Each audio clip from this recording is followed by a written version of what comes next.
Muy buenas tardes, amigos de La Crónica. Nos encontramos acá en nuestro programa Carondelet. Mi nombre es Verónica Ortega y los estaré acompañando en la transmisión de este programa a través de nuestras redes sociales de Instagram, YouTube, Facebook, Twitter, @lacrónicaS. Síganos, denos like, compartan nuestro contenido si les gusta. No es obligación, pero se sugiere que se lo haga para que los mensajes que nosotros transmitimos lleguen a más personas. Y bueno, ya que estamos acá a través de nuestro YouTube Live, pueden darle like a este video también. Los animo y los invito a hacerlo. Bueno, el tema del día de hoy, nuestro invitado todavía, a ver si ahí está nuestro invitado, ahí está nuestro invitado que justamente estaba por presentarlo. En un contexto de continuas fallas gubernamentales para abordar las distintas problemáticas que atraviesa el país en materia sanitaria, educativa, de seguridad, sumado a todos los fenómenos naturales que nos están golpeando, o sea, múltiples modos de respuesta se han activado, ¿no? Como las ayudas sociocomunitarias, el trabajo informal, inclusive la imaginación es algo que a nosotros en el día de hoy, en este contexto, nos ayuda a llevar adelante y a sobrellevar esta difícil situación, ¿no? Imagínense si nosotros dejamos de lado la imaginación. Con la imaginación nosotros llegamos a muchas cosas, así como pasó en tiempos de pandemia, por ejemplo, en donde nos la tuvimos que ingeniar y así uno actúa, le hace frente a las crisis. Muchos detallan que estas fallas gubernamentales están alineadas a lo que se denomina el capitalismo salvaje, que lo definen como un fenómeno cuyo objetivo principal es conseguir la rentabilidad sin importar las consecuencias sociales, culturales, económicas que ello pueda sobrellevar, ¿no? Y eso no deja de lado el tema de que arrasa con todo. Entonces, en el día de hoy hemos invitado a un economista, a un magíster, analista económico, Víctor Guerrero, quien desde su experticia nos va a comentar acerca del capitalismo catastrófico vigente en estos tiempos. Y le pongo énfasis a la palabra catastrófico. No sé si, Víctor, estás listo para poder hablar.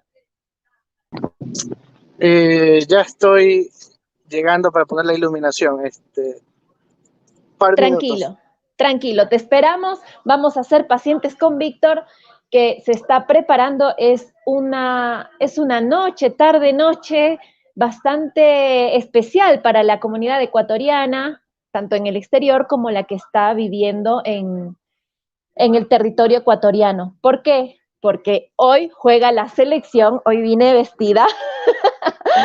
Yo suelo venir con una ropa más formal, pero esta vez decidí ponerme la piel tricolor. Y bueno, aunque sueno como argentina, yo soy ecuatoriana, siento que mi corazón está dividido, qué difícil situación el ser migrante, ¿no? Y no me quiero imaginar a aquellos que migran a distintos países constantemente y ganan sentimientos así de otras naciones, de otros lugares. Entonces, bueno, yo nací en el Ecuador, hoy le hincho a la selección ecuatoriana.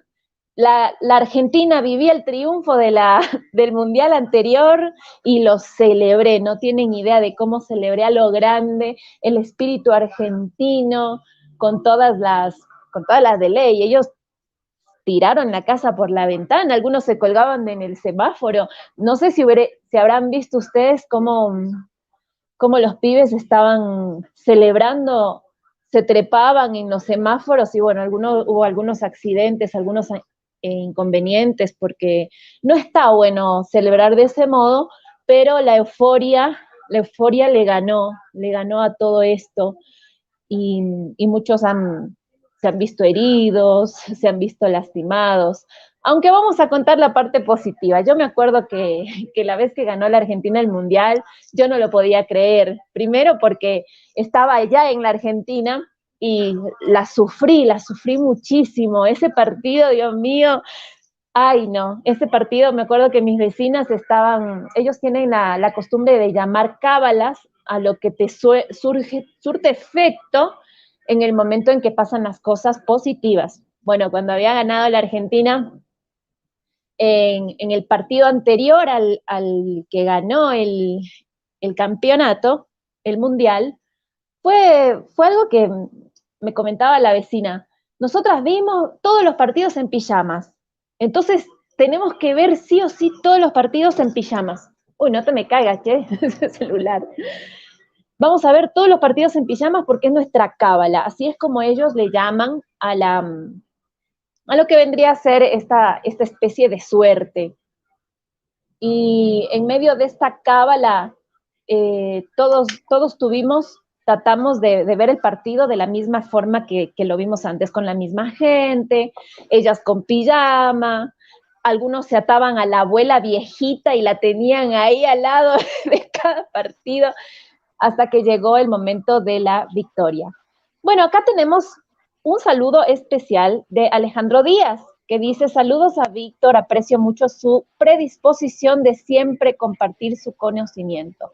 Espero algún día cruzar una conversación con él sobre economía, sería todo un placer. Ahí ponemos Qué chévere. el ¿Me escuchan mensaje. bien? Sí, se te escucha fuerte y claro. ¿Qué tal, Así Vero? ¿Cómo que, vas? Buenas bien, noches bien. a todos. Un saludo para todas las personas que nos están escuchando en este espacio. Y disculpen, el tráfico en Guayaquil es terrible y el fútbol, chuta, levanta pasiones. Pero ¿Viste ya lo estamos que aquí. es? Yo Saludos a estoy Alejandro también. Díaz. Chévere, qué bacán tu comentario. Muchísimas gracias. El domingo Aquí. tenemos un conversatorio sobre economía. Ah, interesante eso, saberlo. Yo estoy acá con el televisor encendido como para darme cuenta de qué es lo que está pasando con el partido. Están ahora, por el momento sé que van a cantar el himno argentino. Pero bueno, ya se están preparando. Va a cantar Abel Pintos, el jugador de Boca que en el momento él decidió dedicarse a la música porque él era jugador de Boca. Bueno, vamos a empezar con la entrevista. ¿Te parece, Víctor? Chéverísimo, empezamos. Contanos, porfa, ¿qué es el capitalismo y cómo afecta la vida de las personas? Ya, aunque el tema es súper, bueno, atrae bastante porque es controversial, ¿no? Es muy Pero, controversial. bueno, el capitalismo es un sistema económico que ve la propiedad privada de los medios de producción, eh, que cree que gracias al individualismo vas a generar mayor desarrollo, mayor competitividad, etcétera. Básicamente, la supremacía del capital sobre el ser humano.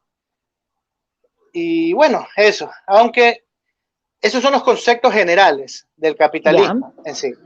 Yo, yo tengo algunas objeciones hacia esos temas. Tengo mis propios conceptos, se podría decir, porque ya, la palabra capitalismo se te queda en la psiquis, se te queda en tu memoria. Entonces, los neófitos, la gente que recién está estudiando estos temas y se dejan a veces llevar sobre muchas cosas, dicen, chuta, capitalismo es igual a, no sé, a ser millonario, a lograrlo todo en la vida, etcétera. Entonces confunden, por ejemplo, comercializar con capitalismo, mercado con capitalismo, comprar cosas como con capitalismo, etcétera. Entonces, eso no es así, porque el mercado es un instrumento que tú lo puedes utilizar en el socialismo o en el capitalismo. Comercializar lo puedes hacer en el socialismo o en el capitalismo, y acumular bienes de consumo, por ejemplo, bienes personales, porque supuestamente no nos podemos vestir de marca porque somos socialistas. Este, eso no tiene nada que ver con la ideología.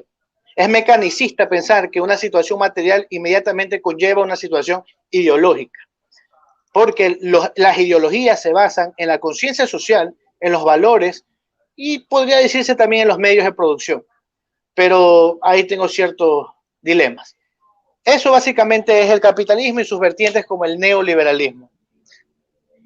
perfecto. Bueno, Sí, a mí me ha pasado que a veces yo uso alguna camperita de marca y me han quedado mirando feo porque no, muchas personas están en contra de el uso de marcas del imperio y lo llaman así. De hecho, llegué a ser tachada de mujer colonizada y bueno, es un tema bastante controversial que depende también de la perspectiva de cada uno. Una de las preguntas que te quiero hacer, Víctor, es acerca del contexto de nuestro país en relación a este tema que estamos tratando, que es el capitalismo catastrófico. Ya, bueno, yo para llamarlo no capitalismo catastrófico lo llamaría el neoliberalismo, que es el modelo que se ha implementado en el país, que es básicamente estados mercantilistas en función no de la población, sino en función de las élites, de la burguesía, que en vez de tratar de que todos nos desarrollemos, ellos creen en una economía de la filtración, la economía del goteo. ¿Qué significa esto? Inyectar recursos de arriba hacia abajo. Por ejemplo, si tienes unas copas de vino, está la copa de la punta y está la copa de las bases. Entonces empiezas a verter el vino. ¿Y qué es lo que sucede? Supuestamente en su ideología cree que va a gotear a las copas de abajo. Pero no, lo que sucede es que la copa de arriba se hace más grande. Entonces eso genera acumulación de riqueza y no se redistribuye la riqueza para lograr el desarrollo. Y eso es lo que ha sucedido en toda Latinoamérica, en el continente africano, etcétera. Se llama relaciones de poder. ¿Quién manda en una sociedad? Las élites o las grandes mayorías, el capital o el ser humano, los mercados o las sociedades. Entonces hay que cambiar esa visión. Por ejemplo, desde que salimos de la democracia, Jaime Roldós era populista, pero un populista de centro izquierda. O sea, Jaime Roldós te puede decir que era el primer progresista ecuatoriano. Justo tengo un libro de Jaime Roldós acá, no sé si se ve ahí, creo que tengo que poner las manos. Ahí lo veo, ahí lo veo. Ah, chéverísimo. Sí, Cuando sí, él fallece, sí, tranquilo. cuando él fallece en el 80, y déjame ver en qué año fue, en el 81, empieza el neoliberalismo en Latinoamérica con Osvaldo Hurtado. Ya empieza el neoliberalismo en Latinoamérica con Osvaldo Hurtado y ahí viene la primera crisis desde que empezó la democracia en el país con la sucretización, que básicamente era la estatización de la deuda privada de los grandes empresarios. ¿Qué es lo que sucedió con esa crisis económica? El Estado, un Estado mercantilista estatal, neoliberal, subsidió con el 9% del Producto Interno Bruto a estas empresas. Estamos hablando de 1.300 millones de dólares. ¿Ya? El PIB per cápita nominal del 83, que fue el año de la sucretización, no se lo recupera hasta el año 2004. Imagínate, el PIB per cápita del 83 no se lo recupera hasta el 2004. Estamos hablando de 23 años de neoliberalismo, por eso le llaman la larga y triste noche neoliberal. O sea, no puede ser que no se haya recuperado tantos años para hacerlo. De ahí, ¿qué pasó? En los 90 viene otra liberalización del sistema financiero. En el 94, en el gobierno de Sisto Durán Ballén, el vicepresidente Dajit, en ese momento, firmó la Ley General de Instituciones Financieras, que liberalizaba al sector financiero, las tasas de interés, etcétera. ¿Qué es lo que sucedió? 4 o 5 años después fue el feriado bancario. ¿Qué sucedió ahí? Otro estado mercantilista estatal, neoliberal, de derecha, en el gobierno de Yamil Maguad, subsidió a la banca con el 40% del Producto Interno Bruto. Estamos hablando aproximadamente 8.000 millones de dólares. Entonces, hemos vivido décadas de neoliberalismo y el país nunca se ha desarrollado. Los únicos que han mejorado son las grandes élites, el 1 o el 10% más rico de la población. Pero nosotros no estamos en contra de las élites o de los ricos, etcétera. Lamentablemente hay algo que se llama cultura hegemónica. Como dijo Antonio Gramsci, comunista italiano, que decía que las élites con sus medios de comunicación te harán creer que lo que es bueno para ellos es bueno para nosotros. Y no es así. Necesitamos unas élites más inclusivas. Como decía Semoglu Robinson, Premio Nobel de Economía, en su libro ¿Por qué fracasan los países? Que necesitamos instituciones inclusivas, no extractivas, unas instituciones que estén en función de todos nosotros. Así se desarrollaron los países ahora desarrollados. con instituciones inclusivas, con proteccionismo inteligente, con inversión pública, con un Estado fuerte, eficiente y redistribuidor. Es que aquí lamentablemente hay una estigmatización con palabritas como redistribución a la riqueza, redistribución al ingreso, etcétera. Cuando así, esos son los mecanismos que han utilizado los países para desarrollarse, redistribuir bien el ingreso y la riqueza. Pero aquí nuestros propios pobres, nuestra propia clase media, se deja manipular. Y dicen, pero no hay que quitarle la riqueza a los ricos. No, o sea, los mismos pobres, ¿no? Y los mismos clase media te dicen, pero ¿por qué queremos todo regalado? Entonces ya hay una psiquis, ya hay una alienación, que la alienación, a ver, los medios de comunicación provocan alienación y la alienación provoca falsa conciencia. Y lamentablemente eso hace que los mismos pobres o la misma clase media apoya lo que dicen el 1% más rico de la población. Es lo que sucede ahora. ¿Ya? Creen que condonando impuestos a grandes grupos económicos vas a generar mayor empleo, vas a reducir la desigualdad, vas a mejorar las condiciones de todos. No, eso no es así. Guillermo Lazo, banquero, los bancos rompieron récord de utilidades en la época ahora en la época neoliberal, en la época de Moreno también, han roto récords. ¿Acaso ha mejorado el empleo? ¿Acaso nosotros hemos salido de la pobreza? ¿Acaso el país está en mejores condiciones? No, simplemente estos agentes, iba a decir los manes, estos agentes financieros son aún más ricos. Eso se llama acumulación de la riqueza. Y eso, bueno, te puedo seguir explicando, pero sigue. Claro, has tocado algunos temas y que justamente yo venía preparando la entrevista. Sí. Te había una de las preguntas. Vamos a hacer la pregunta para que la respondas brevemente porque ya la respondiste, pero es importante hacer la pregunta. Ya te vas a dar cuenta por qué. ¿Hasta qué punto es el capitalismo responsable de estos acontecimientos y qué papel juegan la política, los medios de comunicación y otros grupos sociales en la escalada de esta crisis? Claro, es lo que estaba diciendo, ¿no?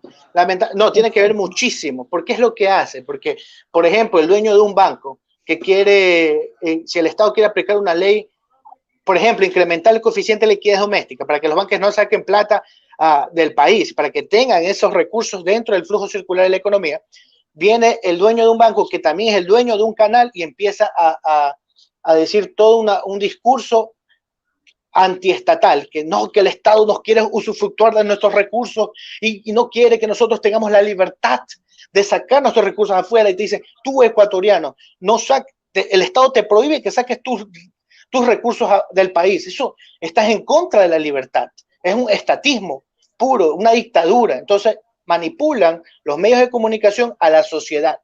¿Pero por qué? Por sus intereses, por el fin de lucro, no porque están en función de la población. Ya, eso lamentablemente es en las élites. No es que estoy en contra de las élites, pero ellos ven sus intereses. Entonces es fundamental tener no solo medios de comunicación de las élites o privados, sino también, por ejemplo, un medio de comunicación digital, como ahora hay muchos en la actualidad, como el tuyo, que hay oportunidad de que todos podamos hablar, de que todos podamos decir lo que pensamos, etcétera. No que inviten solo a ciertas personas que piensen igual a ellos. Claro. Entonces es muchísimo importante también tener medios de comunicación públicos para que se vea las dos caras de la moneda, porque si solo, como hay una frase que dice, el lobo siempre será el malo si solo escuchamos a Caperucita. Entonces siempre hay que escuchar ambas partes y es fundamental tener una buena prensa. Como dijeron por ahí, desde que se inventó la prensa, la voluntad de prensa es el dueño de la imprenta. Entonces es muy importante ese tema, en función de la población, de la sociedad.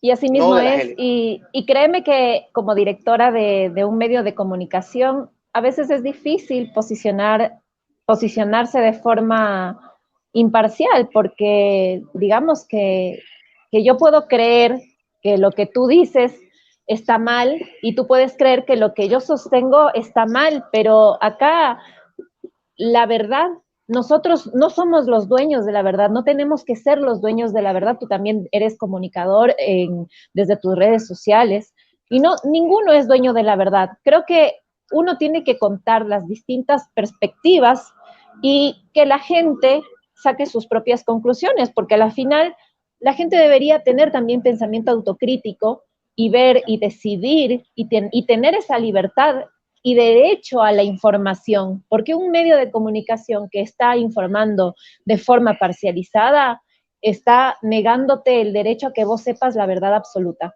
Pero bueno, vamos a leer el mensaje de Fernando Coral. Dice, lo siento, lo intenté, me cansé de este bla, bla, bla comunista disfrazado. Bueno, tenemos acá un comentario, lo vamos a publicar para no negarle la palabra a nuestro compañero que nos está escuchando, a nuestro seguidor. Y vamos a hacer la siguiente pregunta. Dice, muchas personas critican al gobierno del presidente Nicolás Maduro, pero esas críticas no tienen nada que ver con el deseo de unirse a las filas de la derecha o de la izquierda. Ante el llamado ataque imperialista a Venezuela, Argentina y a los gobiernos en donde se habla de aplicar mecanismos anticapitalistas, deberíamos defender al país y enfrentarnos a la interferencia. ¿Está usted de acuerdo? Bueno, hay que ver cuáles son los mecanismos anticapitalistas que se hacen.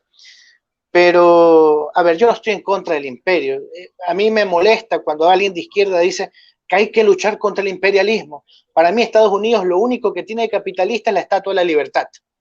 Porque Estados Unidos, para desarrollarse, utilizó un proteccionismo inteligente. El primer ministro de Economía, Alexander Hamilton, fue el que implementó ese mecanismo. De ahí lo fue a estudiar Friedrich List, economista alemán. ¿Qué es lo que hizo Estados Unidos? Una tasa arancelaria por encima del 60% empezó a generar producción nacional y generar competitividad. Y así se enfrentó a las políticas librecambistas del imperio inglés. Porque es lo que se hacía. Era, tú te desarrollabas, pateabas la escalera para que el otro no te siga. Por eso Estados Unidos, ahora que es desarrollado, y lo que hacen los países desarrollados es firmar tratados de libre comercio con países, si estás ahí, con países subdesarrollados, ¿ya? Porque saben que van a ganar. Ah, ya, hola. Perfecto. Acá estoy. Porque saben que van a ganar, porque van a generar, porque tienen mayor valor agregado, mayor competitividad. Ya, ahora, lamentablemente Venezuela está embargada. O sea, no se puede, o sea, no se puede decir un argumento o echarle la culpa a la ideología. Es verdad, lamentablemente Venezuela fue muy radical. Expropiar. Yo estoy en contra de las privatizaciones, pero también estoy en contra de las nacionalizaciones, de las estatizaciones, que es lo que hacía Chávez. Pero si miramos los indicadores macroeconómicos de Chávez con respecto a los indicadores macroeconómicos de los 80 y los 90, con el neoliberalismo venezolano era muchísimo mejor. De ahí lamentablemente vino Maduro y súmale el embargo. Entonces eso hizo que Venezuela se vaya al carajo, esa es la palabra, etcétera. Pero hay países, la gente ataca, ¿no?, a la izquierda, pero chuta, tenemos a Haití de derecha, no es bloqueada. Tenemos países en el continente africano de derecha, no son bloqueadas y están en la miseria, porque hay estados inexistentes, estados chiquititos, porque es lo que lucha, un estado chiquito, con presión fiscal menos del 15%, o sea, ¿qué nos dicen los liberales? Que hay que bajar los impuestos porque se va a generar empleo. Vean la presión fiscal en los países africanos, menos del 15%, del 10%. Del gasto público, el 12-13%. O sea, el paraíso libertario yo lo llamo. Y yo no creo que esa sea la panacea del desarrollo. Pero Venezuela está embargada y aparte la ineptitud e inoperancia de Maduro que no pudo sobrellevar ese país. Lo que pasó con Argentina, que también están hablando que medidas socialistas. A ver, en primer lugar, si tú revisas los indicadores macroeconómicos con los Kirchner, así mismo, fueron mejores que en la época de Menem, en la época de Cavallo, en la época de Videla, de toda esa gente de derecha. Fueron mejores en tasas de desempleo, tasa de pobreza, tasa de desigualdad, etcétera, inflación. En el 2015, con buenos indicadores se lo da Macri. Lamentablemente, así me digan lo que diga Macri, destruyó en su momento Argentina. Lo dejó en peores indicadores a Fernández. Entonces, súmale los indicadores que dejó Macri, más la pandemia, y lamentablemente Fernández no pudo sobrellevar el país, o sea, no pudo controlar esa inflación que está por encima del 100%. O sea, no lo voy a negar, no lo supo controlar. Pero de ahí el socialismo le fue bien a Ecuador, los mejores indicadores macroeconómicos, a Chile, a Uruguay, a Bolivia en su momento, etcétera. No sé qué más decirle. a los compañeros que quieren que, no sé. Y Cuba, lamentablemente Cuba fue bloqueada, o embargada, como le quieran llamar, más comunismo. Yo no soy comunista. Me llamaron comunista, yo no soy comunista, yo soy socialdemócrata. Yo soy un hombre de centro izquierda que cree en una economía mixta. Yo soy más parecido a los socialdemócratas nórdicos, a los de Canadá, a los socialistas de mercados de China, que los comunistas. Yo no soy comunista, yo creo en el mercado, pero una sociedad con mercado, controlando los mercados para que rindan frutos socialmente deseables, no una sociedad de mercado, donde salud, educación, vidas, personas son una mercancía más del mercado. Perfecto, muchas gracias por tu comentario, por tu respuesta bastante técnica.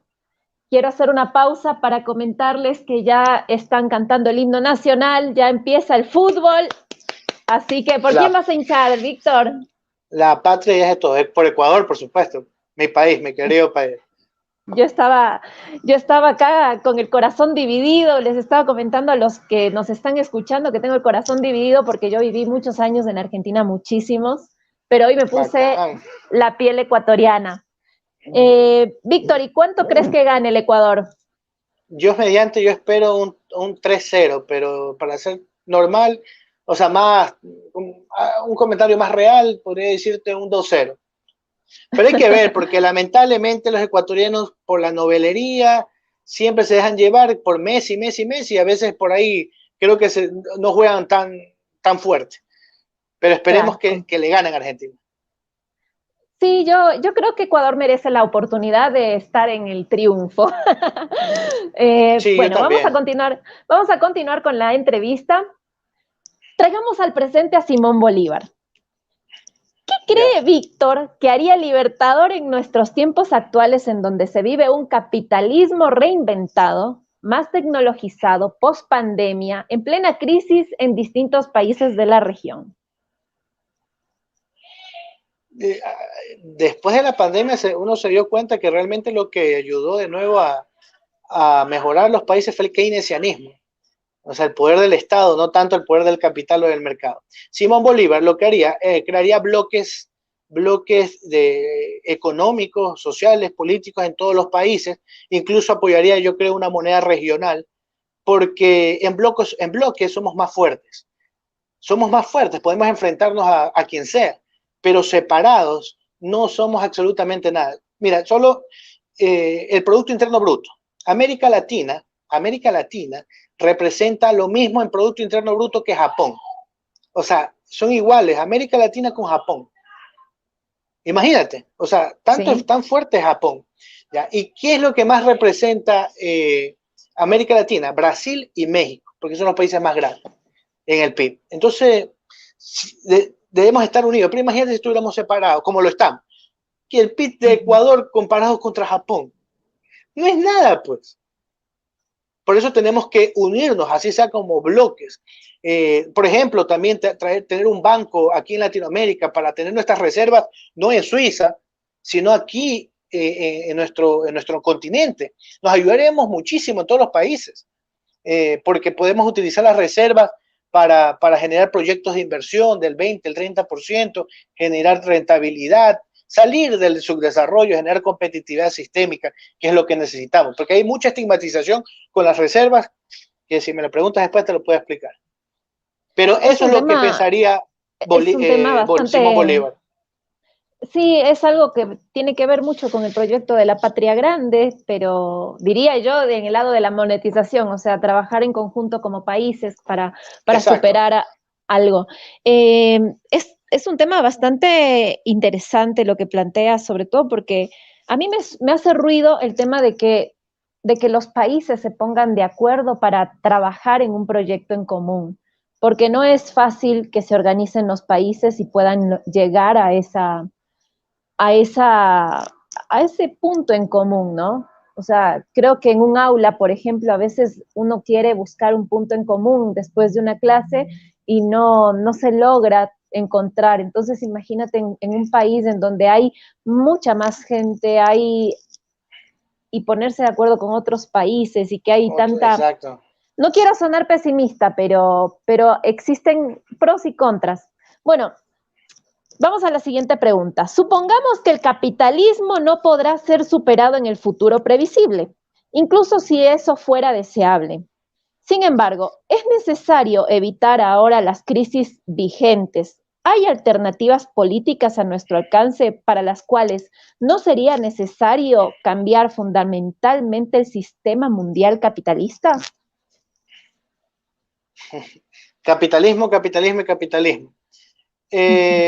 Insisto, yo creo que la base de todo es la sociedad, el ser humano como el fin último del sistema, de la política y de la economía. Eh, bueno, si hablamos del sistema capitalista en sí, yo prefiero un capitalismo progresista, un capitalismo más humano, en función de la sociedad, no en función del capital, de los grandes agentes económicos, sino de la sociedad. Reducir las brechas de la desigualdad.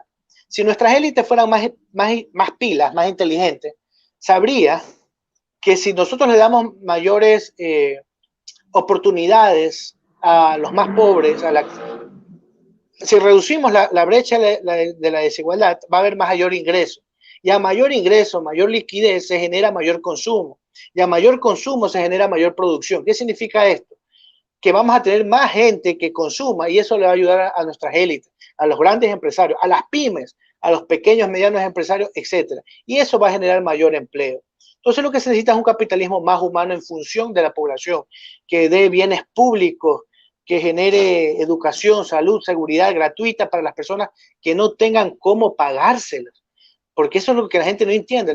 Hay gente que sí que puede pagar un buen colegio, una buena universidad, pero hay gente recontra pobre por problemas estructurales que no puede hacerlo. Y la gente dice, la misma clase media, lo más preocupante, la misma clase media, la misma clase pobre, dice, pero es que no deberían de regalarle nada a los demás, tienen que salir por ellos mismos. ¿Cómo un pobre va a salir por ellos mismos si no tiene las condiciones?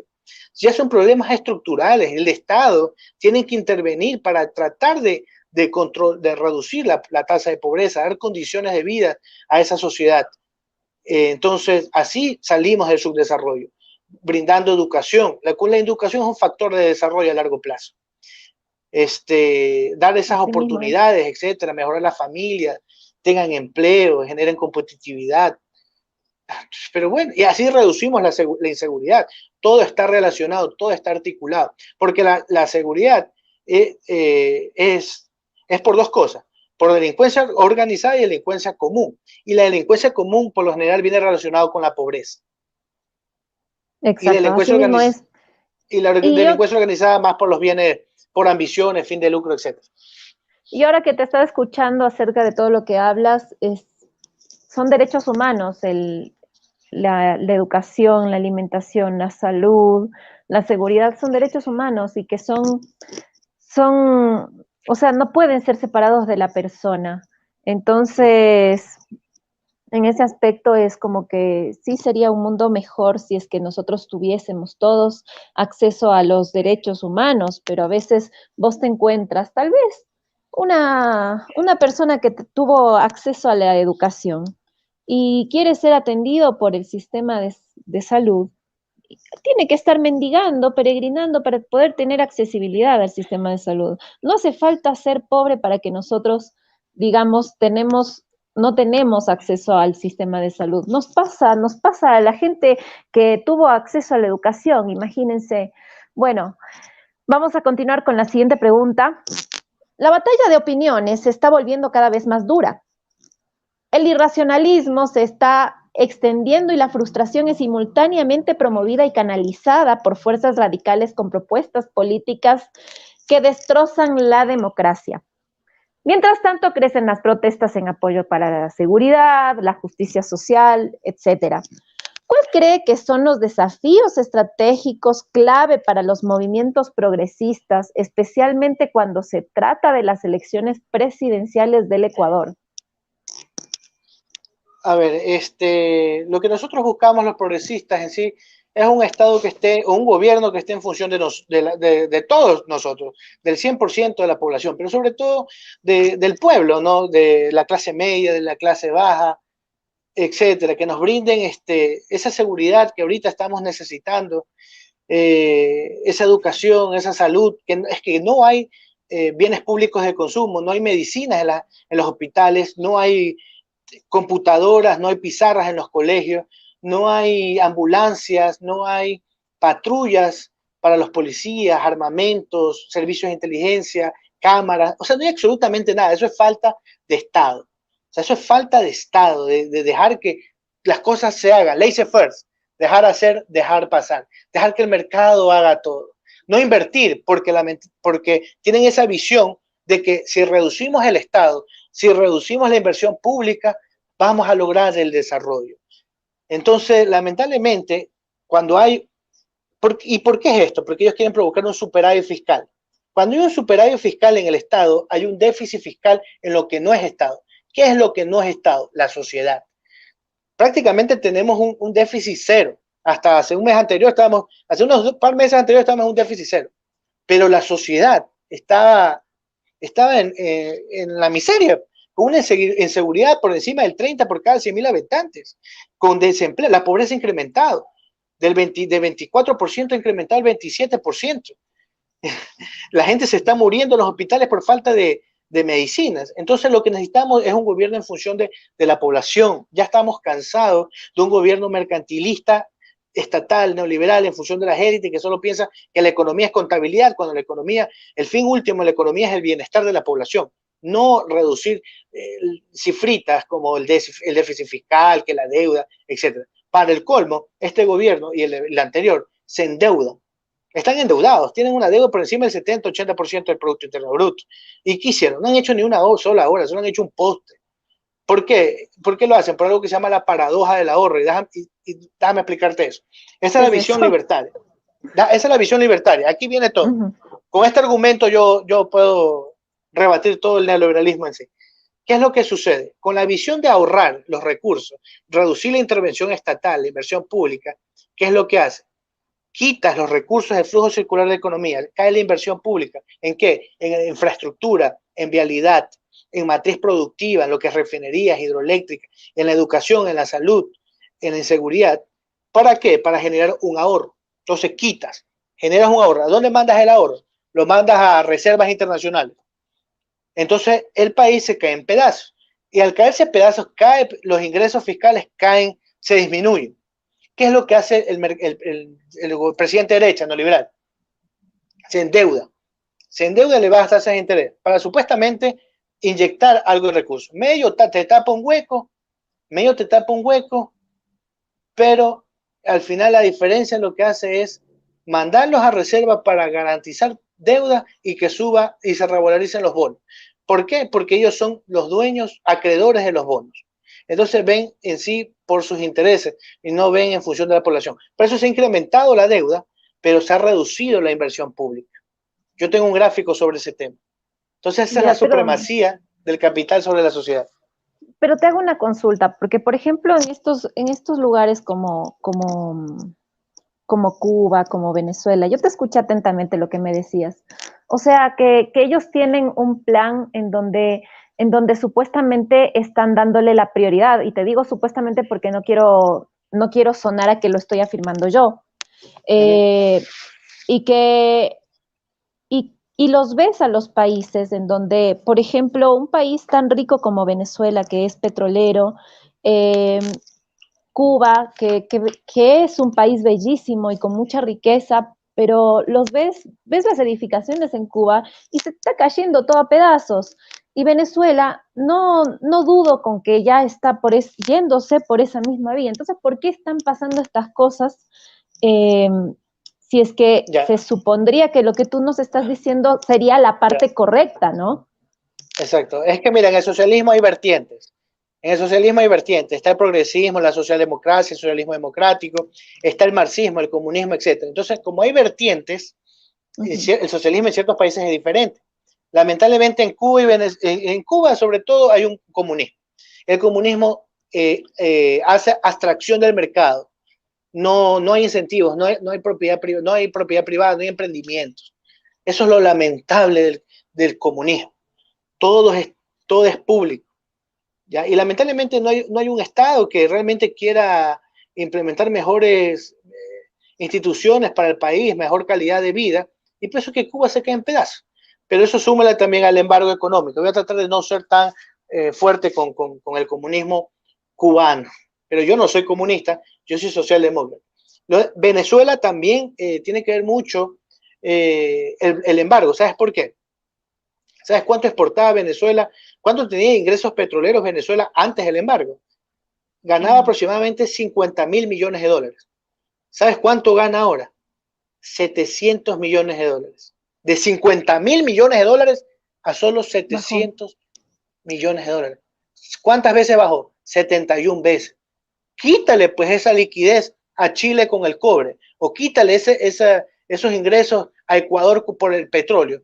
Se viene abajo cualquier país. Pues. Entonces, no, tiene que ver también mucho que el embargo, o sea, lo que se le ha hecho a esos países es terrible, es radical, pero también tiene que ver mucho la ideología, sobre todo en Cuba, sobre todo en Cuba.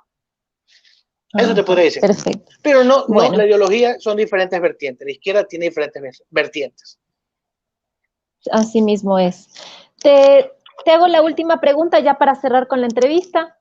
A pesar de todas las diferencias, algunos aspectos en la actualidad recuerdan las décadas de 1910 y 1920, cuando el sistema capitalista mundial amenazaba con implosionar desde adentro.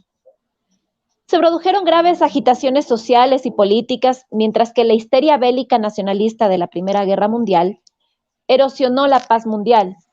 También en ese momento hubo una oscilación entre el progresismo y la reacción opositora. ¿Podemos aprender algo de esto? Es que la historia siempre se repite. Como decía Marx, el materialismo histórico, ¿no? Quien ha olvidado su historia está condenado a repetirla. Lamentablemente, la historia de la humanidad es la historia de la lucha de clases. Desde esa época para acá, es las élites con los más pobres, con el pueblo, con el poder popular. Entonces, yo creo que no hemos aprendido nada, porque seguimos en las luchas. Sigue pasando esta rivalidad. Y sobre el capitalismo se implosionó al final, en el crash del 29 de la Gran Depresión, cuando Estados Unidos ya desarrollado liberaliza el mercado bursátil, reduce la intervención estatal de inversión pública y sucede la Gran Depresión que se vino abajo no solo Estados Unidos, sino medio planeta, menos la Unión Soviética, pero medio planeta se fue abajo. Y ahí se dio cuenta otra vez Estados Unidos que realmente necesita regular el mercado, que necesita un Estado en función de la población, y ahí vino pues este presidente, para mí el mejor de la historia de Estados Unidos, Franklin Delano Roosevelt, con el New Deal, con inversión pública en puertos, aeropuertos, hidroeléctricas, refinerías, redes de comunicación, educación, salud, seguridad, salario mínimo, subsidios de desempleo, programas sociales. Entonces cambió todo para que Estados Unidos vuelva a fortalecerse y ahí es que Estados Unidos se vuelva a ser potencia y gana la Segunda Guerra Mundial con la Unión Soviética. Pero como lo que tú decías, la lucha de clases siempre va a haber, o sea, ese problema entre el proletariado contra las élites, hasta que existan élites más inclusivas, hasta que no solo ganen las élites, sino ganemos todos. Y te voy a dejar unos datos para finalizar en Ecuador. A ver. Antes del progresismo del siglo XXI, allá por el año 2007, las élites ganaban por encima del 112% en sus ingresos y los pobres solo ganaban 20%. Ya en el 2017, después de 10 años, los más ricos ganaban el 40% de sus ingresos, pero los más pobres ahora ganaban el 120% de sus ingresos. ¿Qué significa esto? Que las élites no dejaron de ganar. Las élites no dejaron de ganar, pero el pueblo ganó muchísimo más. Entonces, ese es nuestro objetivo, reducir la desigualdad, la inequidad, reducir las brechas de la desigualdad para que ganemos todos. La supremacía del ser humano sobre el capital. Eso, perfecto, mi querida Verónica. Muchísimas gracias, Víctor. Te libero para que vayas a ver el fútbol, porque me imagino que por estar dedicado acá a brindarnos tus opiniones y tu sapiencia acerca de la economía y del capitalismo, estás dejando de lado algo tan importante que también representa al Ecuador, que es el fútbol. Así que muchas gracias por aceptar nuestra invitación, muchas gracias por esta entrevista, muchas gracias a la gente que se conectó a Carondelet. Un beso grande, saludos cordiales. Muchísimas gracias, Verónica. Un abrazo a Cuídense, todos. chao, chao. Chao, chao. Abrazo.